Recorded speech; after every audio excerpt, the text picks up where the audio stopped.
नमस्कार दोस्तों, स्वागत है आपके ऑनलाइन जीके स्टडी चैनल पर। आइए शुरू करते हैं आज का एमसीक्यू क्विज टेस्ट। और ये खास तौर पर एसएससी, यूपीएससी, रेलवे और स्टेट एग्जाम्स के लिए बहुत ही ज्यादा महत्वपूर्ण है। बिल्कुल। और इस क्विज का जो हमारा असली मकसद है वो सिर्फ इन सवालों के रटे रटाए जवाब देना नहीं। हाँ, वो तो कहीं भी मिल जाएंगे। एकदम सही। हमारा मिशन है इन सारी राष्ट्रीय और अंतर्राष्ट्रीय घटनाओं के बीच, चाहे वो खेल हो, योजनाएं हो या कोई शिखर सम्मेलन, उनके बीच के उस छुपे हुए पैटर्न को समझना, ताकि ये जो जानकारी है वो बोझिल ना लगे। सही कहा। जब कड़ियां जुड़ती हैं तो चीजों को याद रखना बहुत आसान हो जाता है। तो चलिए, इसी उत्सुकता के साथ हम अपने पहले हिस्से की तरफ बढ़ते हैं, जो है खेलकूद सामान्य ज्ञान। एक क्लासरूम क्विज टीचर की तरह मैं सवाल और ऑप्शन पढ़ूंगी। प्रश्न संख्या 1। हाल ही में किस भारतीय खिलाड़ी ने एशियन एथलेटिक्स चैंपियनशिप 2026 जीती?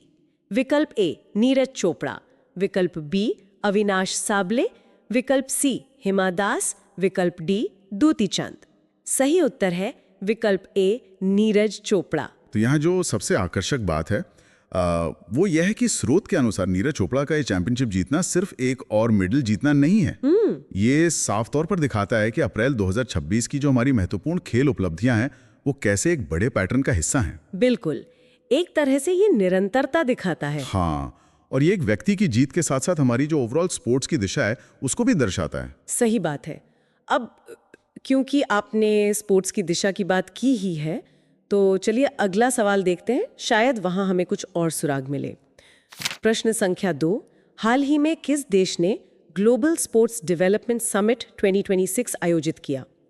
विकल्प ए यूएसए, विकल्प बी यूके, विकल्प सी भारत, विकल्प डी ऑस्ट्रेलिया।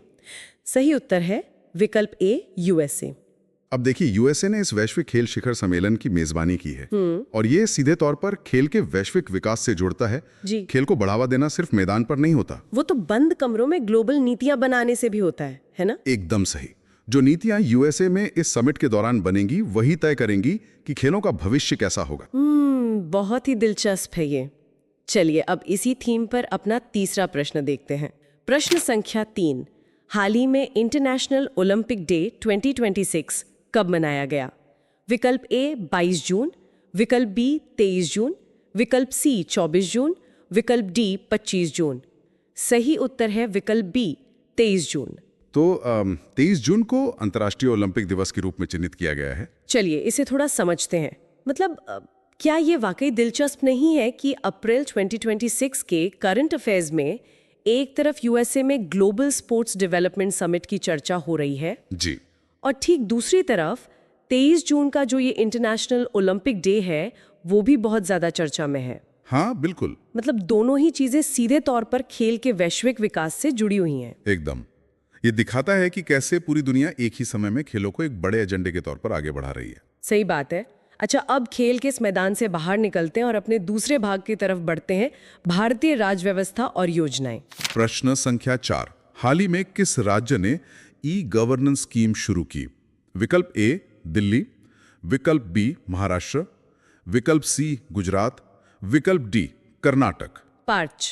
सही उत्तर है विकल्प ए दिल्ली। तो दिल्ली राज्य द्वारा ई गवर्नेंस योजना की शुरुआत की गई है। हाँ, और इसका सीधा सा मतलब है कि प्रशासन को पूरी तरह से डिजिटल प्लेटफॉर्म पर लाना, जिससे कि आम लोगों के लिए सरकारी काम थोड़े आसान हो जाए। बिल्कुल, ट्रांसपेरेंसी बढ़े और जो पेपर वर्क की दिक्कतें हैं वो कम हो जाएं। ये तो हो गई राज्य स्तर यानी लोकल लेवल की बात। अब देखते हैं अंतर्राष्ट्रीय स्तर पर गवर्नेंस में क्या चल रहा है। प्रश्न संख्या 5।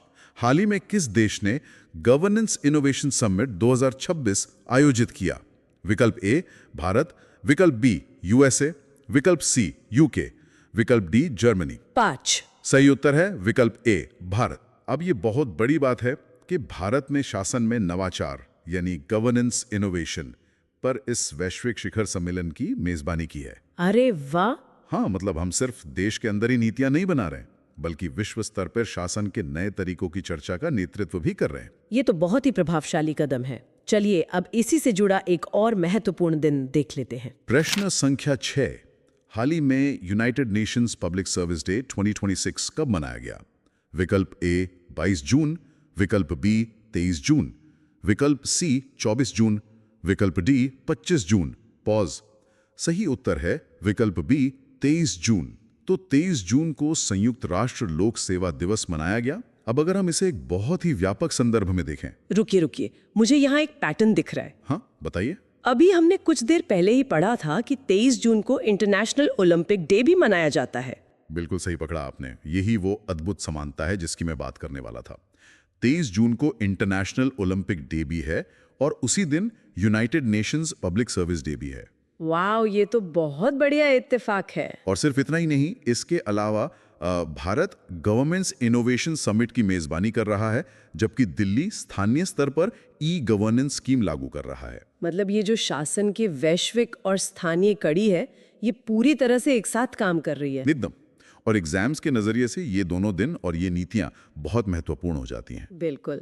चलिए अब अपने तीसरे हिस्से पर आते हैं, जो है विश्व और भारतीय संस्कृति तथा स्वास्थ्य। प्रश्न संख्या 7। हाल ही में किस भारतीय शहर में म्यूजिक इवेंट 2026 आयोजित हुआ? विकल्प ए मुंबई, विकल्प बी दिल्ली, विकल्प सी जयपुर, विकल्प डी कोलकाता। पॉज। सही उत्तर है विकल्प ए मुंबई। तो मुंबई ने 2026 के इस बड़े संगीत कार्यक्रम की मेजबानी की। मुंबई तो वैसे भी हमारी एंटरटेनमेंट कैपिटल है। हाँ, और ऐसे म्यूजिक इवेंट्स शहर की सांस्कृतिक ऊर्जा को और भी ज्यादा बढ़ा देते हैं। सही कहा। अब देखते हैं संगीत के ग्लोबल लेवल पर क्या हो रहा है। प्रश्न संख्या 8।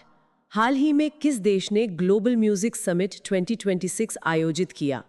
विकल्प ए फ्रांस, विकल्प बी यूएसए, विकल्प सी यूके, विकल्प डी जर्मनी। सही उत्तर है विकल्प ए फ्रांस।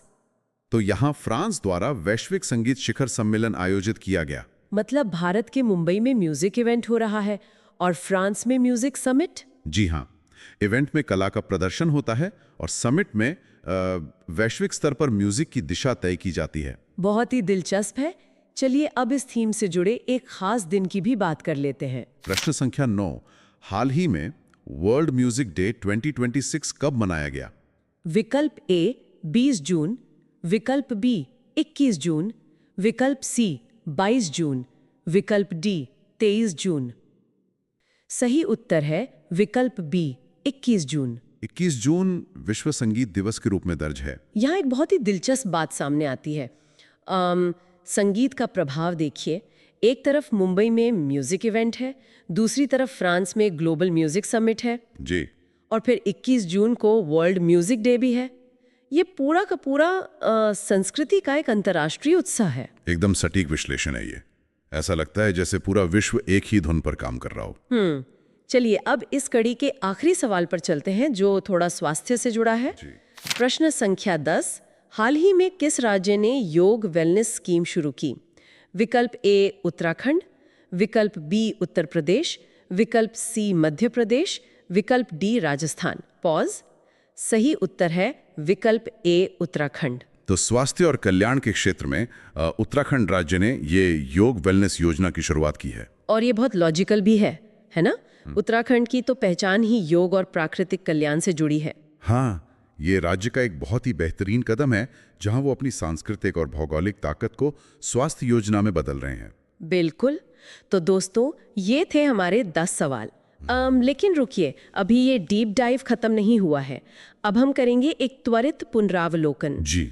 हमारे पास मौजूद स्रोत के अंतिम भाग के अनुसार हम इस क्विक रिवीजन अप्रैल 2026 को 3 स्पष्ट श्रेणियों में बांट सकते हैं। पहली श्रेणी है महत्वपूर्ण तिथियां। इसमें हमारे पास 2 बहुत खास तारीखें हैं। एक है 21 जून, जिसे वर्ल्ड म्यूजिक डे के रूप में बनाया गया, और दूसरी है 23 जून।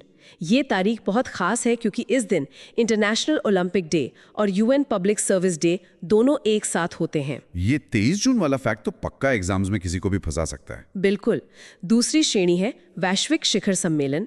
तो यूएसए में खेल पर समिट हुआ, भारत में गवर्नेंस या प्रशासन पर इनोवेशन समिट हुआ। फ्रांस में संगीत का ग्लोबल समिट हुआ और हमारे मुल्क में म्यूजिक इवेंट हुआ। मतलब खेल, प्रशासन और संस्कृति तीनों पर दुनिया के अलग अलग कोनों में बड़े आयोजन हुए। जी। और तीसरी और आखिरी श्रेणी है राज्य योजनाएं और विजेता। तो इसमें दिल्ली की ई गवर्नेंस स्कीम आ गई, उत्तराखंड की योगा वेलनेस स्कीम आ गई। और खेल में नीरज चोपड़ा का एशियन एथलेटिक्स जीतना भी इसी में शामिल है। एकदम सही। तो ये था हमारा पूरा रिवीजन, और इस विश्लेषण को समाप्त करते हुए मैं श्रोताओं के सोचने के लिए एक बहुत ही गहरा बिंदु छोड़ना चाहूंगा। जी बिल्कुल, बताइए। देखिए, जब एक ही समय में भारत गवर्नेंस इनोवेशन समिट का आयोजन करता है और दिल्ली ई गवर्नेंस स्कीम लागू करती है, या जब उत्तराखंड योगा वेलनेस स्कीम शुरू करता है, तो क्या ये दर्शाता है कि नीतियां अब केवल कागजों पर नहीं बन रही? मतलब आप कह रहे हैं कि जमीनी स्तर पर भी बदलाव एक साथ हो रहा है। हाँ, मतलब क्या ये इस बात का संकेत है कि ग्लोबल मंच से लेकर सीधे राज्य स्तर तक नीतियां अब एक साथ आकार ले रही हैं? ये वाकई में एक ऐसा विचार है जिस पर सबको सोचना चाहिए कि नीतियां अब सिर्फ विचार नहीं हैं, वो तुरंत एक्शन में बदल रही हैं, चाहे वो वैश्विक स्तर हो या हमारा अपना राज्य। बहुत ही शानदार विश्लेषण। जी, शुक्रिया। धन्यवाद। ऐसे ही और MCQ क्विज के लिए जुड़े रहिए ऑनलाइन GK स्टडी के साथ।